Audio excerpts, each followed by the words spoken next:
Hey there guys, what is up? In this video, we are going to show you how to remove pieces in chess.com. You need to log in, and once you are signed into your account, in your homepage, you want to click on more here on the left hand side, like so. This drop down will appear, and hover your mouse on train, and you're going to see an option for analysis. So click on analysis.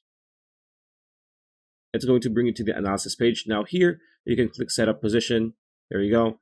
And then just remove any and all pieces you want to remove, and even replace them with what you want for them to be replaced at. So again, you can only do this in this mode. And after that, again, like what I said, you can remove everything if you want, and then change them for however you want, and then click load. After that, you will be good to go. So pretty much it. That's a video. Hope you like it. Like, comment, share, subscribe, ring that bell icon. See you on the next video.